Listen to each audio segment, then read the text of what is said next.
Hey guys, it's final game of round one, Strat-O-Matic May Madness, and it's the 1969 New York Mets taking on the 1984 Detroit Tigers. Tom Seaver on the hill for the Mets, and Jack Morris on the hill for the Tigers. Before I get going, I want to thank everybody for the comments so far, particularly the ones that are catching me on my mistakes as far as reading the wrong column and or figuring out base running incorrectly or pitcher endurance correctly. I think I've got those all tightened up now. I kind of reread the instruction book a couple times in those areas just to make sure I've got it down.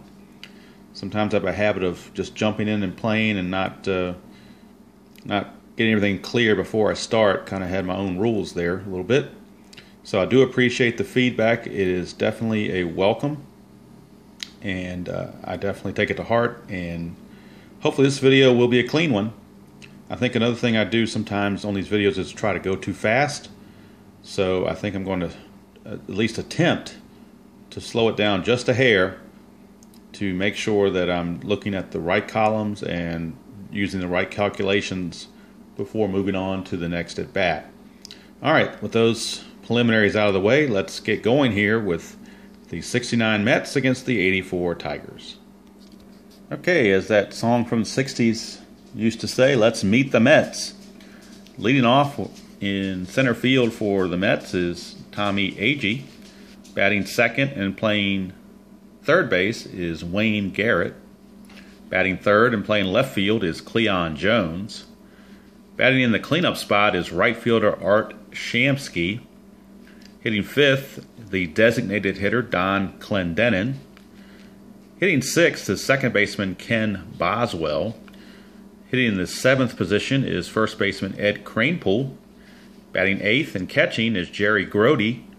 And batting ninth at shortstop, Bud Harrelson. And on the mound, Tom Terrific Seaver. Those are the Mets.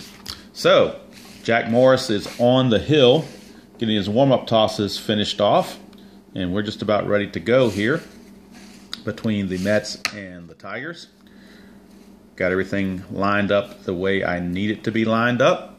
Got Jack Morris on the hill with the Mets batting order right here ready to go. Tom Seaver is warming up in the bullpen. He's right here, and the Tiger lineup is ready to go. We got the bullpens and bench for the Tigers, bullpen and bench for the Mets. Got the instruction book just in case I need to reference it for anything. And also got the advanced fielding chart and the advanced base running chart. And we're ready to go. Got the 3 dice and the 20-sided die, and we're all ready to go here. Tommy Agee will be starting things off here against Jack Morris, as the final game of round one is now officially underway. It's a 6-3, which is under Morris's card. 6-3 is a ground ball pitcher X. So we're going to go straight to the pitcher rating, and Jack Morris is listed as a number 1 pitcher. He's got a 1 pitcher here. So he is listed as a number 1. So we'll go to our pitching chart, and he's also an E18. So we'll go to the advanced fielding chart for pitchers, and unless he rolls a 1, 2, 3, 18, or 19, or 20, it's going to go to the error rating. So let's see what the D20 has to say. It is a 14. That means we're in the error rating. So the error rating for Morris is an 18. E18 for Morris. So 18. A 3, 4, 5, 6, or 11 will be an error for him. So he's trying to avoid those numbers. So let's see what the roll is.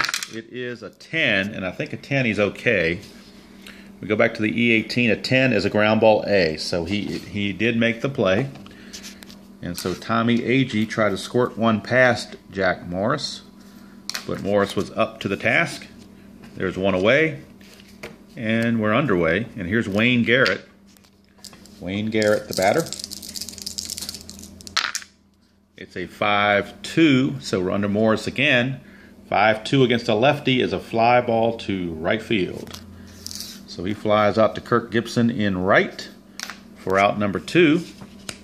and that'll bring up the left fielder, third place hitter, Cleon Jones. Cleon. It's a 5-5. We're again under Morris's card, this time against a righty. 5-5 is a ground ball to second base, so he'll ground to Lou Whitaker to end the inning. And for Jack Morris, it's a 1-2-3 top of the first. We go to the bottom of the first with the score. The Mets nothing and the Tigers coming to bat. Okay, the Tiger starting lineup. It'll be leading off at second base, Lou Whitaker. Batting second and playing shortstop is Alan Trammell. Batting third in right field is Kirk Gibson. Batting cleanup and doing the catching is Lance Parrish. Batting fifth, playing third base, Darrell Evans. Batting sixth and designated hitting today is Johnny Grubb. Batting seventh and playing center field is Chet Lemon. Batting eighth and playing left field is Rupert Jones. And batting ninth at first base is Dave Bergman with Jack Morris on the hill. So Tom Seaver has towed the slab, ready to go here in the bottom of the first. And he'll be facing off against Lou Whitaker. Sweet Lou Whitaker against Tom Terrific. It is a 5-7. 5-7. Again, we're off the pitcher's card. So Seaver, a 5 and a 7 is a strikeout. The dot is about a point of weakness, but obviously the first batter of the game, he is not anywhere near his point of weakness, so it's simply going to be a strikeout. And there's one away. That'll bring up shortstop Alan Trammell. It is a 2-8. We're finally off the batter card. 2-8 for Trammell. Didn't help him any. It's a ground ball to the shortstop, Bud Harrelson, for out number 2. And there's 2 away, 2 up, 2 down, and Kirk Gibson, the batter, as the first 5 batters of the game have been retired. Here's Gibson. It's a 2-8. 2-8. We're off the batter's card again. He strikes out. So Gibson with a strikeout, as Tom Terrific Seaver strikes out 2 of the 3 batters he's faced. And after 1 complete here at neutral field, because we're not in Tiger Stadium, we're in neutral field, is the Mets nothing and the Tigers nothing. And we go to the top of the second, and I wanted to make one quick observation. There's a baseball adage that says you need to be strong up the middle, that being second base, shortstop, catcher, and center field. And it looks like, if you go by the Stratomatic ratings, that the Tigers fit that bill. Lou Whitaker is a 1 at second base. Trammell is a 1 at shortstop. Parrish is a 1 at the catcher position, and Chet Lemon is a 1 in center field. So we'll see if that holds true to form as far as defensively goes, because they have it all covered. But right now, we're in the top of the second. Art Shamsky, the right fielder, steps up against Jack Morris. It's a 4-12, so again we're off Morris. Against a lefty, 4-12 is a fly ball to right field. So Shamsky flies to Kirk Gibson. One right fielder flying to another. And there's one away for the designated hitter, Don Clendenin. It's a 4-2, and we're still under the pitcher card. 4-2 is a fly ball to center field. Chet Lemon handles it easily. Quickly 2 up, 2 down. And that will bring up Ken Boswell, the second baseman, as neither team has put a runner on base yet. Boswell, 1-8, so he's under his own card. 1-8 is a ground ball to second baseman Lou Whitaker. And he will make the play easily. Again, 3 up, 3 down. We go to the bottom of the second, still no score. And leading off for the Tigers in the second will be the catcher, Lance Parrish. Lance Parrish, he will start off against Seaver. It's a 4-7. So pitcher's card Seaver, 4-7 against a righty. We got a split chance. This is the first opportunity for a hit. 1-4 is a double. Anything else is a fly out that Agee was able to corral. So we'll see. It is a 2, so Agee was not able to get to it. It was in the gap. And Lance Parrish has led off with a double. And the Tigers might have something going here in the bottom of the second. Darrell Evans, power hitting third baseman, first baseman, is up to deck. He's playing third today. It is 110, so we are under Parrish. I'm sorry, are under Evans. 110 is a fly ball center field B. Fly ball to center field B. So AG will make the play. And there's one away. Now with the B being on there, there is something in the rules about advancing on fly balls other than sacrifice flies. But with Lance Parrish running rating only an 11 and AG is a -3, we're not going to attempt that. We're going to let him stay there with one out. And here's designated hitter Johnny Grubb. It is a 4-6. 4-6 against Seaver. We got a slight chance at a triple, but most likely it's going to be a fly ball to right. So we'll see here. A 1-2 is a triple. Anything else is a fly out to Shamsky. It's a 4, so it's a fly out to Shamsky for out number 2. Grubb trying to get one in the gap, but Shamsky ran it down. 2 down. And Chet Lemon, the batter, with Parrish still at second. 3-8. A 3-8 is a pop out to the second baseman, Ken Boswell, and the inning is over. So the leadoff double does not come to any damage for Seaver. And after 2 complete, we are scoreless, the Mets and the Tigers. So we start the top of the third. It'll be veteran Ed Kranepool to lead things off. Bottom third of the order, Kranepool, Grote, and Harrelson. Morris, a 5-4. We're off his card again. It's a pop out to third base. Again, the dot is there, but we're nowhere near his point of weakness. So it is a pop out to the third baseman, Darrell Evans, for out number 1. And Jerry Grote steps to the plate, trying to get something going for the Mets. It's a 6-6, so we're still under Morris. 6-6 is a fly ball to center fielder Chet Lemon. So Lemon makes the play. 2 down. And that'll bring up Bud Harrelson, the shortstop. Number 9 hitter. It's a 6-5. So Morris against the lefty. He's a switch hitter batting left. It'll be a 6-5. And 6-5 against a lefty is a fly ball to the left fielder Rupert Jones. So the inning is over. And through 3 innings, Morris is perfect. We go to the bottom of the third. No score. And Rupert Jones, who just caught that fly ball, will be leading off the bottom of the third against Tom Seaver. It'll be Jones, Bergman, and Whitaker due up for the Tigers. It's a 1-5. 1-5 against a righty is a split chance. 1 for a triple. 2-20 is a single. So most likely Rupert Jones will get himself a leadoff single here. And he does. It's a leadoff single for Rupert Jones. Rupert Jones, he's a 1-15 base runner, but his steal rating is only a D, so he's not going to steal. And Dave Bergman is up to bat. He's a C bunter, so they're not going to have him bunt. That wouldn't make a whole lot of sense. He's only a C-rated hit-and-run player as well, so they're just going to have him swing away. Sparky says go ahead and swing away.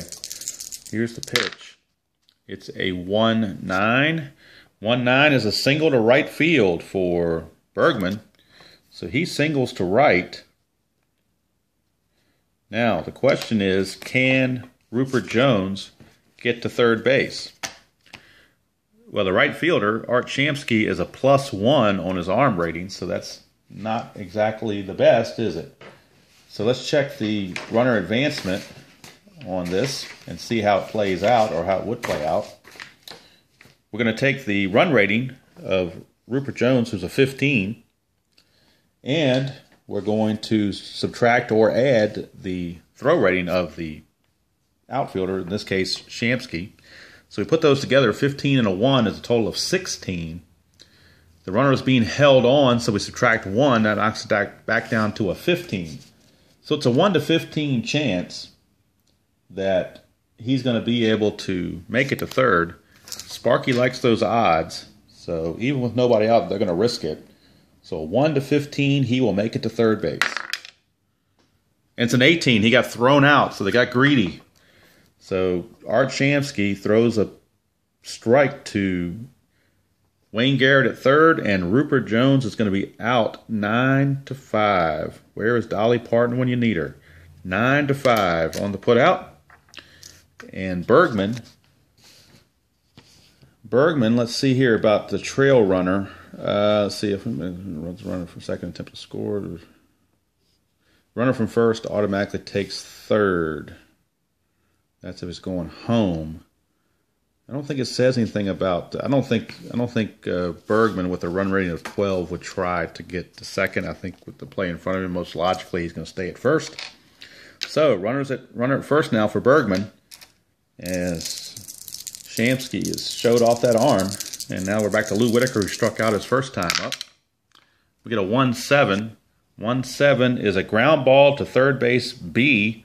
So that's going to be a fielder's choice, as Bergman is out 5-4 for out number 2, and Whitaker reaches on the fielder's choice. Whitaker's a 1-16 for his run rating, but his steal rating is only a C. So with a C steal rating and a Grote a -3, you're talking about 1-8. Plus he's being held, so that would make it a 1-6.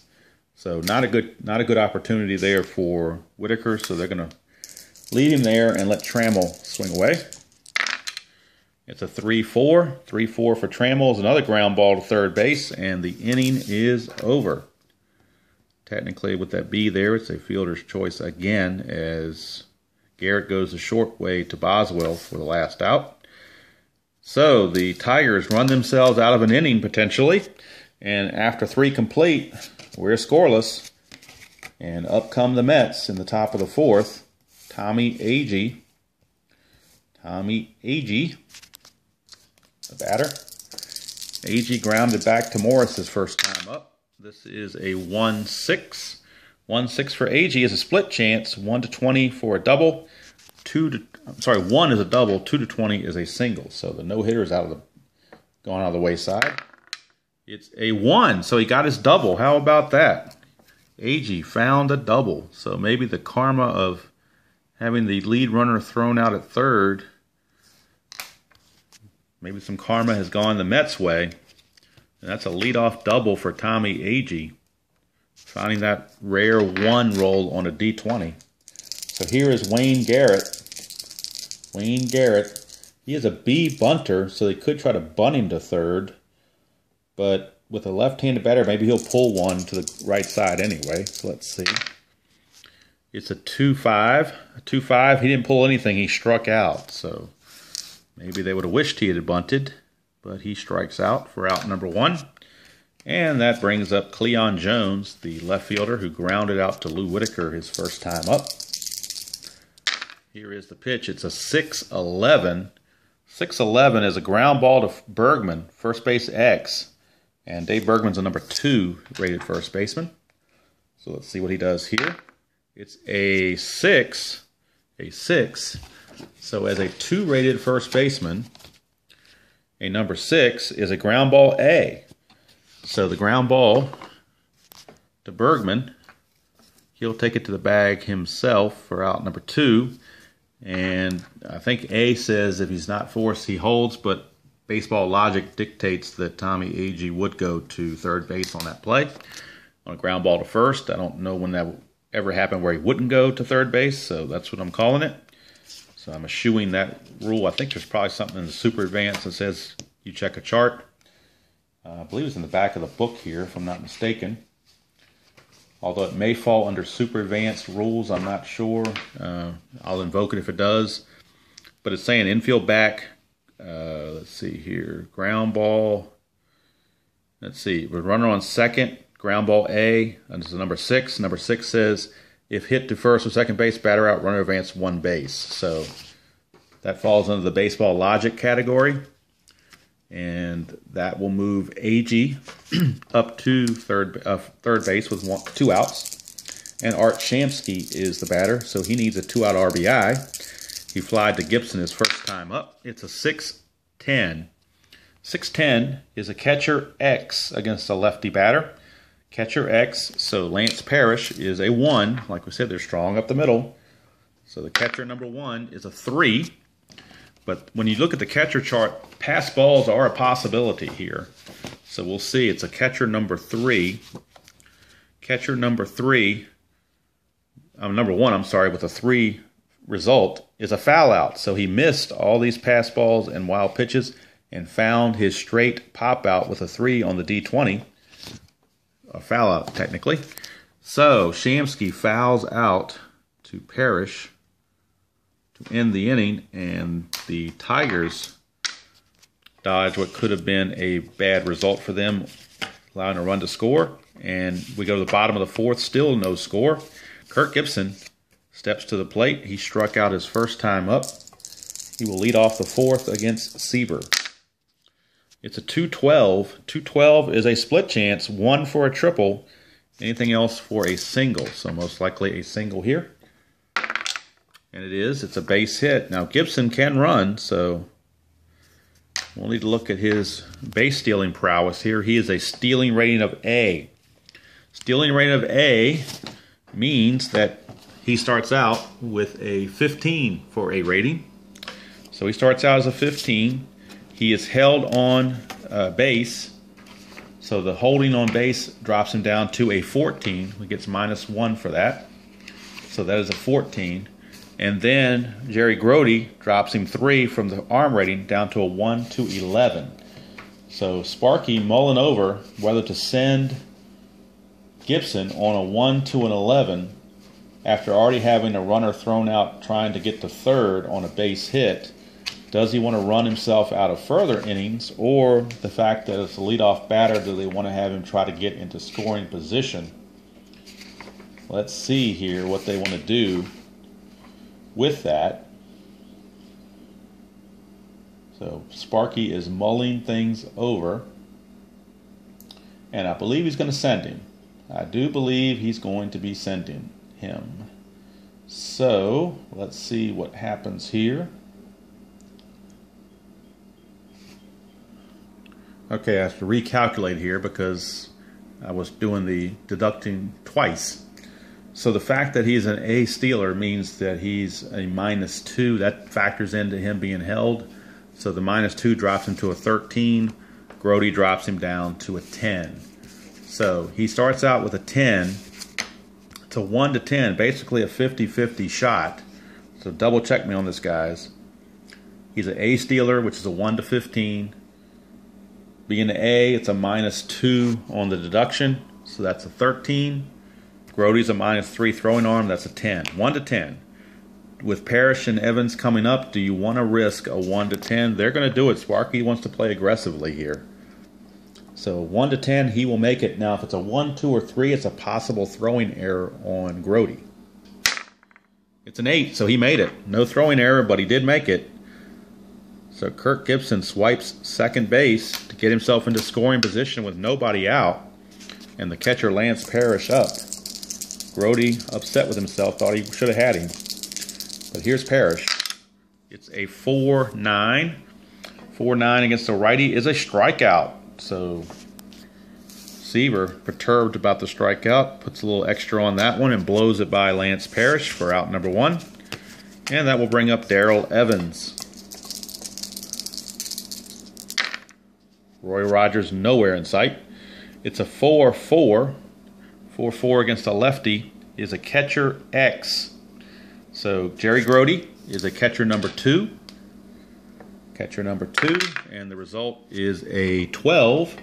So let's check the defensive rating for catchers. 12 goes into the error rating. So there won't be any wild pitches or pass balls. We're simply looking at the error rating. And the error rating for Grody is a 4. So we're going to roll to check his E4 rating.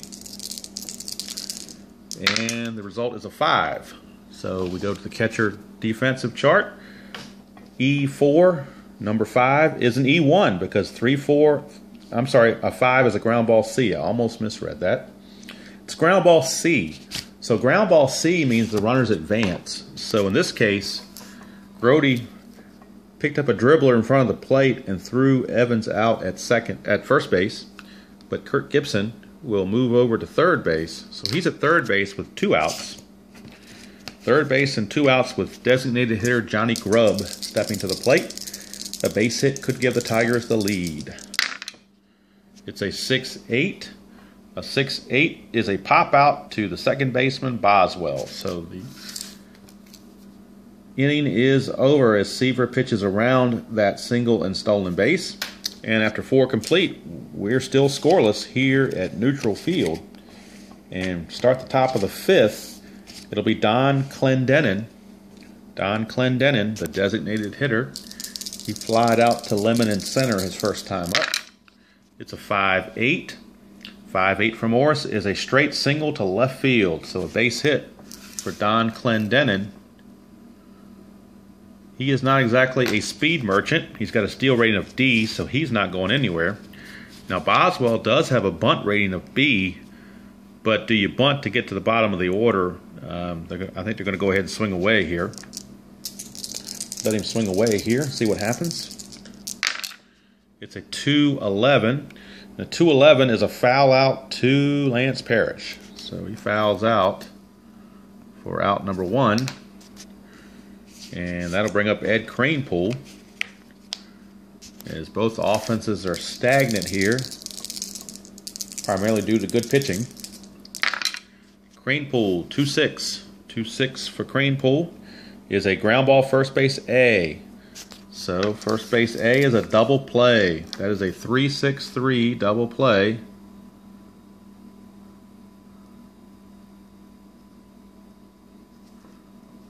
So 3-6-3 double play ends it. We go to the bottom of the 5th with the score 0-0.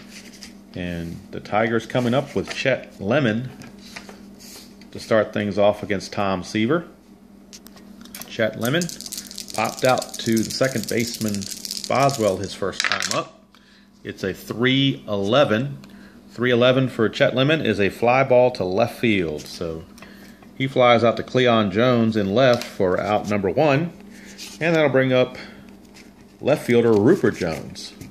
So oddly enough, both left fielders named Jones, Cleon and Rupert. One right-handed, one left-handed. So here's Rupert. It is a 3-3. And a 3-3 is a ground ball to Kranepool at first base to make out number 2.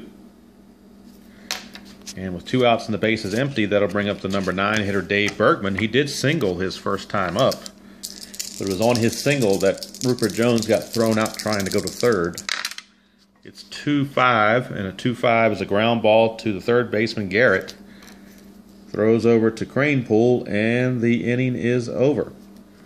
So we completed 5 here at neutral field, and neither team able to break the scoreboard. We're tied at 0-0. Jerry Grody. Jerry Grody will lead things off. He flied to Lemon in center his first time up. It's a 4-7. And a 4-7 is a walk. So Jack Morris walks Jerry Grody to start the inning off. And those leadoff walks typically are not good for the defensive team. And that'll bring up Bud Harrelson in a bunt situation. And Bud Harrelson is a B-rated bunter. But with the infield in, he will drop to a C-rated bunter. So I'm going to roll 2 D6s and see if he can get the bunt down. It's a 3. It's a 3. He's a C-rated bunter on the advanced chart, advanced sacrifice chart. C, a number 3, which was the roll, a 3. It says batter beats out bunt. So it's a bunt single for Bud Harrelson. That low number got him a bunt single. So 2 on, nobody out, and the Mets have something going here in the 6th. And Tommy Agee, the leadoff hitter, steps to the plate. He is an A bunter, but he's also a very good hitter. Do you want to have him bunt? That's the question. He doubled his last time up. You know what? They're going to have him bunt because they need those runners in scoring position. They don't want to take a chance of a double play. So Agee is going to lay down a bunt as well. It's a 4, and this may be good for him too. And it says on the A bunter, he's actually a B bunter now that the infield was in. So number 4 says batter is thrown up by pitcher, runners advance 1 base. Had he been an A bunter, he would have beat it out. But it's Jack Morris was able to field it and throw to Whitaker covering at second. So it's a sacrifice hit 1-4 for the out. But runners do advance. They're at second and third with one out. Infield will have to come in, and Wayne Garrett is the batter. Infield is drawn in. Try to snuff that runoff. It's a 3-11. 3-11 for Garrett. Ground ball third base B. So ground ball third base B with the infield in. And I believe since there was no plus there that's going to be where they hold the runner. Let's check the chart here just to double check it and be sure about this. Ground ball B says batter out at first if runners if no runners are forced, they hold. So runners had to hold, and that 3-11 was a ground ball to third baseman Darrell Evans. Throws over to first for out number 2. And now Cleon Jones, the batter. So he's got a lot of hits on his card. Better hitter than Shamsky, obviously, even though he's right-handed. They could go against the grain and walk him here intentionally to load the bases for Shamsky. Or they could pitch to Cleon Jones. So let's see, Sparky is mulling it, and they're going to give Cleon the free pass here. And that will load the bases. So they didn't want to take a chance with Cleon Jones. He hit 340 on the year for the Mets, and Shamsky's a 300 hitter. So pick your poison there. But it does set up a force play at any base. However, it does make it where a walk will force in a run. So tight decisions to be made there. That's why Sparky makes the big money. So Shamsky's up with the bases loaded and 2 outs. Morris with a 6-8 against a lefty. 6-8 is a single to right field. And had it been a right-hander, it would have been a single to right for Jones as well. So either way, it wouldn't have mattered. Single to right field, so we know one run's going to score. Jerry Grody will come in to score on that single by Shamsky. Now with 2 outs, Bud Harrelson has a chance to score. He's a 16 base runner, and he was not being held because the bases were loaded. So he's at a 16. And with 2 outs, I believe you also add 2 to his run rating to give him an 18. And in right field, Kirk Gibson is a +1. That's a 19. So he's going to pretty much score here, and I think they're going to cut the throw to keep Cleon Jones at second base, not let him get to third. So it's a 2-run single. 2-run single for Art Shamsky. And now Sparky wonders whether he should have walked Cleon Jones or not, but that's water under the bridge right now. It's 2-0 Mets. And Don Clendenin, the batter, with 2 on and 2 out. Here's Clendenin. It's a 4-5. And a 4-5 is a pop out to the first baseman Bergman to end the inning.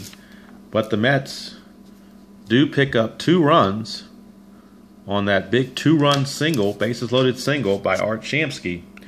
And we go to the bottom of the 6th with the score. The Mets 2 and the Tigers nothing. And the Tigers will send leadoff hitter Lou Whitaker to the plate to see if he can get things going. 3rd time through the order against Seaver. Maybe they can figure him out. Here's the pitch to Whitaker. It's a 2-7. 2-7 is a single to right field. So Lou Whitaker starts off the 6th with a base hit. So maybe seeing Seaver a 3rd time will help. Alan Trammell, the batter. And you know what? They don't want to hit into a double play. We're going to check his hit and run rating here. He's a hit and run B.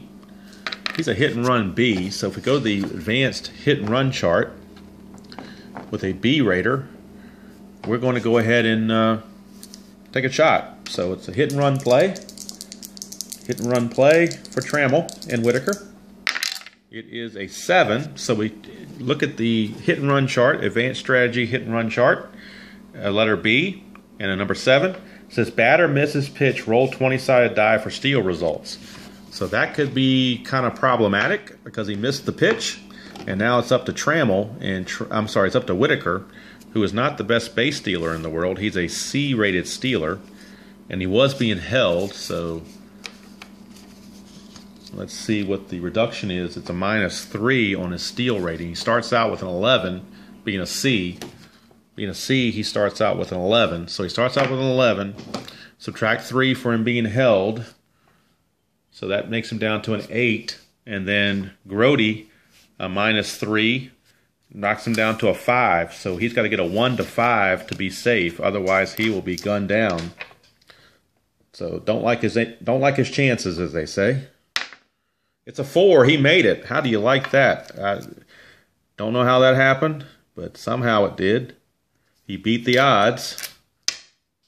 He beat the odds on that play. And Trammell's still at bat. Strike 1 on him, but that didn't really matter. Whitaker's in scoring position. At least they took the double play out of order. And here is the pitch. It's a 1-9. And a 1-9 is a single to right field. So a base hit for Trammell. And with nobody out, they're not going to get fooled again. As the old Who song says, we won't get fooled again. So with nobody out, they're going to keep Whitaker at third. Runners are at the corners with nobody out and the heart of the order coming up. And Kirk Gibson steps to the plate. So maybe the fact that Whitaker was able to steal that base has pumped up the Tigers a little bit. Runners at the corners, nobody out for Kirk Gibson. It's a 6-4. 6-4 is a fly ball to center field X. Again, that's Agee. He is a 1-rated center fielder. So we'll see what the result is for that. It's an 11. That could be in his error range. 1 to 11 is going to be an error split. So Agee is a 6, E6 on his error rating. So a 3, 4, 5, 11, or 12. I'm sorry, a 2, 3, 4, 5, 11, or 12 will be an error. So lots of error chances there. Let's see what happens. It's a 6. A 6 for Agee on the E6. A 6 is a fly ball B. So he does make the play, but the fly ball B is a sacrifice fly. And that will score Lou Whitaker as the Tigers manufacture a run and cut the lead to 2-1 on the sacrifice fly by by Kirk Gibson. It's now a 2-1 ball game, and Lance Parrish is up. Trammell at first. Now, Trammell, if they want to think about trying to run him, he's a stealer. But again, Grote's a -3, so do you really want to run yourself out of any innings like this with the big hitters coming up? I don't know. I think they're going to go ahead and let Parrish swing away here. It's a 1-8, and a 1-8 is a strikeout. So he struck out Lance Parrish. Out number 2, and it's up to Darrell Evans now. It is up to Evans. And if you want to rethink the stolen base opportunity for Alan Trammell, as we said, he is an A-rated stealer. An A-rated stealer, which means he starts out with a 1 through 15. So he starts out at a 15. And by being an A stealer, we subtract 2. That makes it a 13. Grote's a -3. That's a 10. So he's got a 50-50 shot, 1 to 10. They're going to try it, see if we can get in scoring position with 2 outs. So it's a 1 to 10. He will be safe. Oops, let's re-roll this and keep it on the clipboard. It's an 11. He is out. So caught stealing 2 to 6. And the inning's over. So Sparky gambled, and it did not pay off. But they did get a run thanks to some gambling early on with a hit and run. And we go to the 7th inning with the score. The Mets 2 and the Tigers 1. Okay, we start the 7th, and that means Jack Morris will be entering his point of weakness inning. If he gives up a combination of 3 on the hits and unintentional walks, then he will reach his point of weakness, and after that point, anything with a dot would turn into a base hit. But as long as he pitches well, he won't have to worry about it. Here's Ken Boswell. It's a 6-6. A 6-6 is a fly ball to right field. So Boswell flies out to Gibson for out number 1. And that'll bring up first baseman Ed Kranepool. Ed Kranepool. It's a 4-7. And a 4-7 against Morris is a strikeout. Now, see, we got the point of weakness, but he hasn't reached it yet. So it is a strikeout. The strikeout will stand. Out number 2. And that'll bring up Jerry Grote. Grote, 5-10. 5-10 for Grote. Against a righty, 5-10 is a potential home run. And Grote does have normal power, so if he can roll a 1 to 5, it would be a home run. Anything else, it's a fly ball to Ruppert Jones. So it's a deep drive to left. Jones going back, and we'll see if he can catch it. Oop, let's keep it on the clipboard here. It's a 6. So Ruppert Jones scaled the little wall in left field and was able to pull it back in. And that is the end of the inning. So a nice play out there by Ruppert Jones to keep a home run away. And we got 7th inning stretch time here. Score is the Mets 2 and the Tigers 1.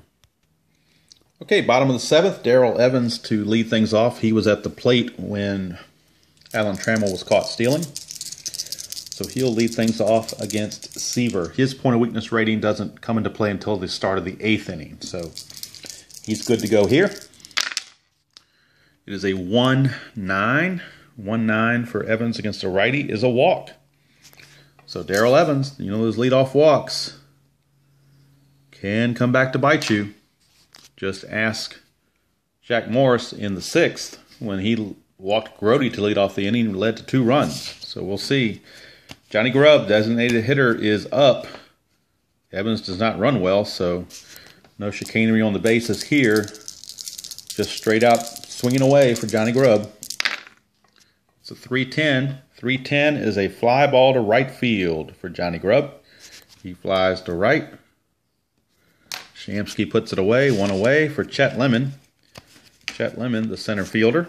He's 0 for 2. He's popped to second and flied to left. It's a 6-6 against Seaver, and that's a fly ball to right field. Shamsky makes the play again. 2 down. 2 down, and that'll bring up the left fielder, Ruppert Jones. He's 1 for 2 with a single and a ground out to first base. Of course, he was caught trying to go from first to third on a single back in the 3rd. It's a 1-10. 1-10 for Ruppert. Is another fly ball to right. So Shamsky made all 3 putouts here in the bottom of the 7th. And after 7 complete, it's still the Mets 2 and the Tigers 1. And we go to the top of the 8th. Jack Morris will now be at his point of weakness if he gives up a combination of 3 hits or unintentional walks. So Bud Harrelson, the batter. It's a 6-7. 6-7 is a strikeout, so Morris doesn't seem to be too weak right now. He put the K on Bud Harrelson for out number 1, but now he's got the top of the order to deal with in Tommy Agee. He's 1 for 2 with a double and a sacrifice. It is a 2-4. 2-4 for Agee is another strikeout. So Jack Morris says, what do you mean weakness? I'm going along pretty strongly here. So back-to-back strikeouts. And that brings up Wayne Garrett. Wayne Garrett, third baseman. It's a 5-8 and a 5-8. Well, now he's might be weak. It's a double or a single, depending on what the D20 roll is. 1 to 9 will be a double. Anything else is a single. It's a double, so Wayne Garrett with a 2-out double. And we're in the same quandary we were in 2 innings ago with Cleon Jones up and first base open. Do they want to walk him and pitch to Shamsky, or do they want to go ahead and pitch to Cleon Jones? I believe they're going to pitch to Cleon Jones, and in the meantime, the bullpen has gotten busy. Aurelio Lopez, the righty, and Willie Hernandez, the lefty, are both loosening in the Tiger bullpen.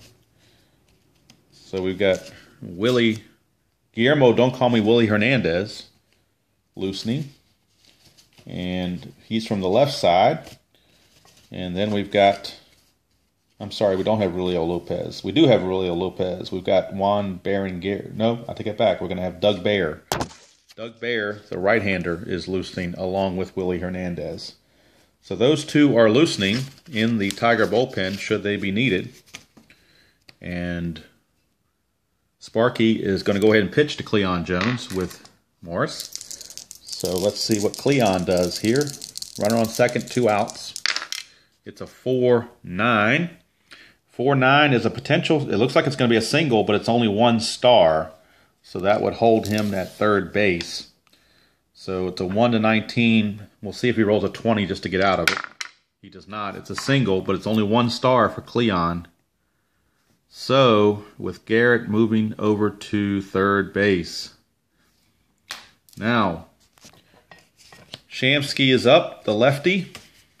And Sparky's like, I can't wait any longer. I'm going to have to go to my ace to get out of this. So, may not be a safe situation down the road if I don't get out of this. So he's going to bring in Willie Hernandez, the lefty, to face the lefty Shamsky.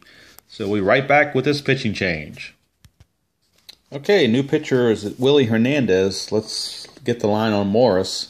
Can't close the book yet because the runners on base are his responsibility. But he did pitch 7 2/3 innings, giving up 6 hits. He walked 2. One of those was intentional. Struck out 4. And as we said, the runners on base are his responsibility.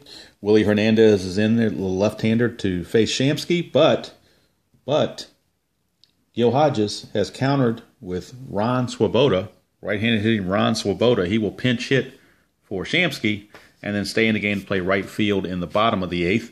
So Ron Swoboda against Willie Hernandez with runners at the corners and 2 outs. It's a 4-7. So we're off Willie Hernandez against a righty. 4-7 is a potential single. 1-6 for a single. 7-20 is a line out. Had Shamsky remained, it would have been a strikeout. So we're looking at a 1-6 to bring home another run. Willie Hernandez wants a 7 or higher. And he gets it. He gets a 14. So it is a line out to the second baseman, Lou Whitaker. He snagged it before it could get by him. And we can now close the book on Morris. He has given up 2 runs, both earned. So we go to the bottom of the 8th with the score still. The Mets 2 and the Tigers 1. And as mentioned, Ron Swoboda will take over in right field for Shamsky. And now Seaver will start his point of weakness inning here in the 8th. If he gives up 3 hits or unintentional walks combination, total 3, he will move into his point of weakness. And they have their bullpen going. Nolan Ryan is loosening in the bullpen. And also Tug McGraw, righty and a lefty, is loosening in the Met bullpen. We have Tug McGraw, the lefty, and Nolan Ryan, the righty. They are now loosening in the Met bullpen as Gil Hodges doesn't want to take any chances now that we've reached the 8th. And some of these Tiger batters will be getting their 4th look at Seaver. Right now it's Bergman, the number 9 hitter. He's 1 for 2 in the game. It's a 3-8. 3-8 is a ground ball to second baseman Ken Boswell, and that will be the first out of the inning. So Seaver has shut down this powerful Tiger lineup so far. That'll bring up Lou Whitaker. He's 1 for 3. He singled, stole second, and scored his last time up. It is a 4-6. 4-6 for Seaver. He's got a potential chance for a triple, but it's only a 1-2 chance. 1 and 2. Anything else will be a fly out to the new right fielder, Swoboda. So let's see if Whitaker's looking for a 1-2. Well, let's keep it on the clipboard. That would help. He got a 12, so that did not happen. So it's a fly out to right fielder Swoboda for out number 2. And now we're at Lou Whitaker. I'm sorry, we're at Alan Trammell with 2 outs. Tigers down to 4 outs remaining. Here's Trammell. 3-11. A 3-11 for Trammell is a strikeout. So Trammell out on strikes, and the inning is over. We've completed 8 here at Neutral Field. It is the Mets 2 and the Tigers 1. Willie Hernandez still in there, now facing Don Clendenin, the designated hitter. Clendenin. It's a 2-5 against a lefty. 2-5 against a lefty is a strikeout. So Clendenin starts out the inning with a strikeout. And now that'll bring up Ken Boswell, but he may be pinch hit for as well. He's got a defensive rating of 3, and the Mets might want to go to a better defender. I know Al Weiss has a defense rating of 2, so they're going to pull Boswell. Now, Weiss is not a very good hitter, but Ed Charles is a pretty good hitter against lefties, so they're going to pinch hit here with Ed Charles. Ed Charles is going to pinch hit, and then Al Weiss will come into play second base going forward. So we got Weiss, who's going to take over at second base, and we'll make a note down here that Charles, because I don't have 3 slots here, so Charles pinch hit for Boswell in the 9th. And we'll put a little line here that shows that. And then we'll fill in the defensive ratings real quickly for Al Weiss. He is a 2-rated second baseman. And E31, so that's kind of high, but not as high as Boswell. Run rating of 15. So, Ed Charles, the right-handed batter, is pinch hitting here with 1 out and nobody on against Willie Hernandez. It's a 5-4. So Hernandez against a right-hander, 5-4, is a fly ball to center field. So he flies out to Chet Lemon. So Ed Charles not able to get it done. And that'll bring up Ed Kranepool. And they're going to leave Kranepool in because their other first baseman, Clendenin, is currently the DH. So here's Kranepool. It's a 2-6 against a lefty. 2-6 is a ground ball to second baseman Whitaker. And the inning is over. So we go to the bottom of the 9th, last chance for the Tigers. Right now it's currently Mets 2 and Tigers 1. Okay, new second baseman, as mentioned before, is Al Weiss. He is a number 2 rated. And now we've got a decision time to make for Gil Hodges. You've got Tug McGraw in the bullpen ready, a lefty. And you've got Kirk Gibson and Darrell Evans batting this inning that are both left-handed. And Tom Seaver is dangerously close to his point of weakness. So they're going to shake Tom Seaver's hand and turn it over to Tug McGraw. Tug McGraw is going to come on to try to close things out against the Tigers. And we'll come back with a line on Seaver. Okay, close the book on Seaver. He pitched very well. 8 innings pitched, 6 hits, 1 run. It was earned. Walked 1, struck out 5, but they have now turned it over to lefty Tug McGraw. He had 12 saves on the 1969 season. And they still have Nolan Ryan in the bullpen in case something should happen to... Actually, they've set Ryan down, and Ron Taylor, the righty, is also loosening in the bullpen, and he had 13 saves for the 69 Mets.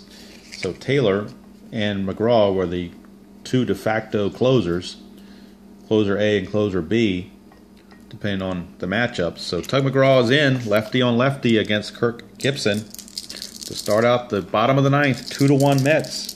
Can they hold on and advance? Here's the pitch to Gibson. It's a 4-5 against McGraw. A 4-5 is a strikeout. So Tug McGraw, you got to believe, he struck out Kirk Gibson. Gibson's a believer. Here's Lance Parrish now. They're down to the last 2 outs. Lance Parrish against McGraw. It's a 5-12 against a right-hander. 5-12 is a ground ball second base X. So we're going to the new second baseman, Al Weiss, who is now a 2 rather than a 3 that Boswell was. So he's a 2-rated second baseman, which is above average. It's a 7, so let's check the second baseman rating here. Second baseman 7 is an A, ground ball B rather. He just did make it, did not go to a split chance. The 7 found where he needed to be. It's a ground ball to second baseman Weiss. He makes the play. 2 down, and we're down to the final batter, Darrell Evans. But Darrell Evans will be called back for a pinch hitter. And the pinch hitter is going to be, they've got a couple of righties on the bench. And let's see who they might want to go to here.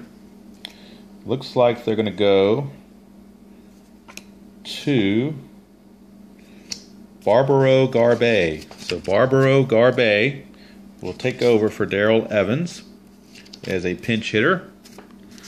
So Barbaro Garbe as Sparky tries to play the percentages. Barbaro Garbe will pinch hit here in the 9th. Barbaro Garbe against Tug McGraw, last chance, 2 outs, bases empty. It is a 3-9, and a 3-9 is a base hit against a left-hander, so Barbaro Garbe singles to keep the ball game going. Barbaro Garbe with a single, and that'll bring up scheduled hitter Johnny Grubb, but he is a right-handed hitter, and he will not bat. I'm sorry, he's a left-handed batter. He will not bat. He will be called back for right-handed hitting Larry Herndon. So Larry Herndon will come on to pinch hit for Johnny Grubb. And also for Garbe, he is only a 1-13 runner, plus not a very good third baseman. So Tom Brookins, who's a 14 runner, will come on to run now for Garbe. So Brookins is running at first, and Larry Herndon will come in and pinch hit for Johnny Grubb as we go to a righty-lefty matchup against Tug McGraw. Now, running Brookins is only a C stealer rating, so he's not going anywhere. They're definitely not going to have a chance of having him thrown out to end the game. So they're going to bring in Larry Herndon. Larry Herndon with a shot here against Tug McGraw. Here's the pitch. It's a 4-11. 4-11 is a strikeout. The ball game is over.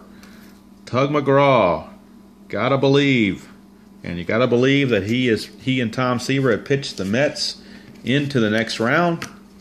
The ball game is over. The Mets with a 2-1 victory.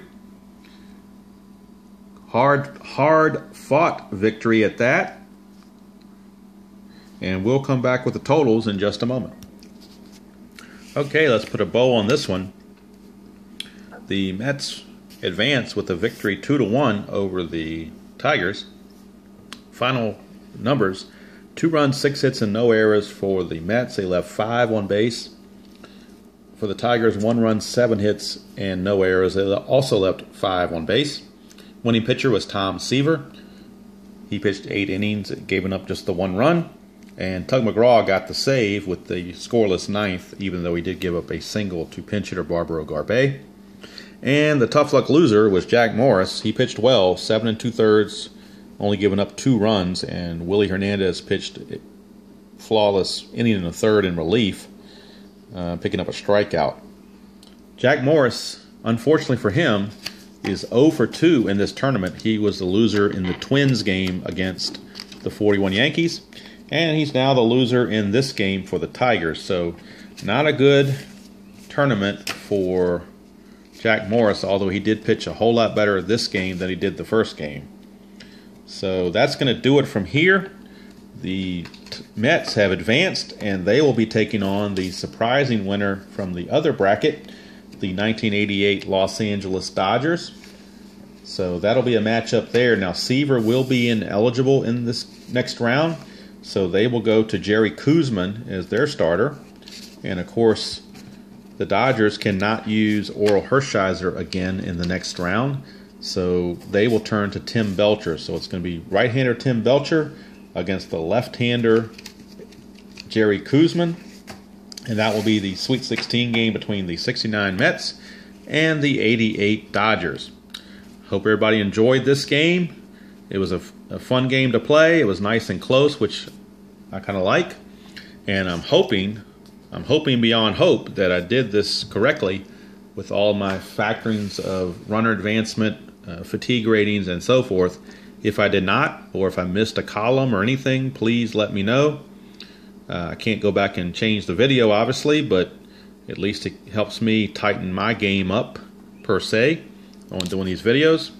So that's it from here, and we'll see everybody in the Sweet 16. Hey everybody, after the exciting New York Mets victory over the Detroit Tigers in the most recent game just played, the Sweet 16 field is now set for both Cards and Dice and PC. So we'll be revealing those, and time permitting, I would like to be able to play all these games on video, at least the card and dice versions. There are 6 games to be played, so I think I can probably do that without too much problem if I space them out. Maybe do a couple a week. So it'll probably take 2 weeks to get to the Elite 8. And the PC versions, I'm just going to play those games out and highlight anything that stands out, because watching someone play a game on computer is not necessarily the most entertaining thing in the world. So we'll begin here with the first Sweet 16 matchup, and that being the 1927 Yankees taking on the 1993 Philadelphia Phillies. And the winner of that game will meet in the Elite 8, the winner of the 1971 Pittsburgh Pirates against the 1983 Baltimore Orioles. Now this Philadelphia-New York game, I think to be fair to the 27 Yankees, I'm going to have to revert Philadelphia to a basic version and play that in the basic game, or else it would liable to give an unfair advantage to Philadelphia.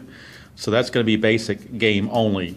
As long as the 27 Yankees are in it, it's going to be basic game only. All right, that's that bracket. That is, I term that the Ruth bracket for Babe Ruth.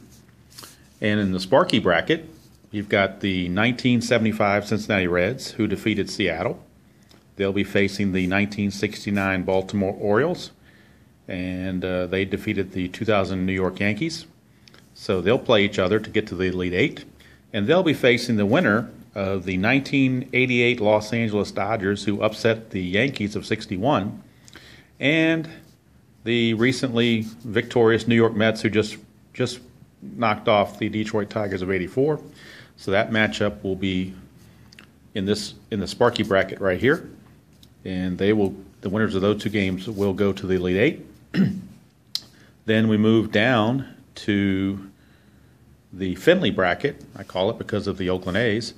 We have the first game is the 77 New York Yankees facing the 1990 Cincinnati Reds. And the winner of that game will play the winner of the 73 Oakland A's and the 1941 New York Yankees. So those are the 3 brackets there for the Sweet 16 on the cards and dice side. And again, as a reminder, on the PC bracket, we have the 2013 Boston Red Sox against the 2002 Moneyball Oakland A's. And again, that will be John Lester going for the Red Sox and Barry Zito going for the A's. And in the second matchup, we have the 1986 Mets, and Ron Darling will be starting that game against the 1979 Baltimore Orioles, with Scott McGregor starting that game. And so McGregor has double duty, because not only is he starting the 79 Oriole game, he's also starting the 1983 Oriole game. So the Orioles have 3 teams in the finals, or in the Sweet 16. All 3 of their teams advanced. The Yankees, 3 of their 4 teams advanced. The only one who did not was the 2000. I'm sorry, they only had 2 teams advanced. They had 2000 New York Yankees got beat, and the 61 Yankees got beat. So the only 2 that advanced were the old-timer teams, the 27 Yankees and the 41 Yankees.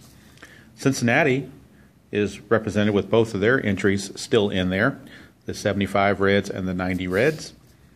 And let's see if there's anybody else that's duplicates here. I think that's about it, although Oakland does have 2 in there, the 73 A's and the 2002 Moneyball A's.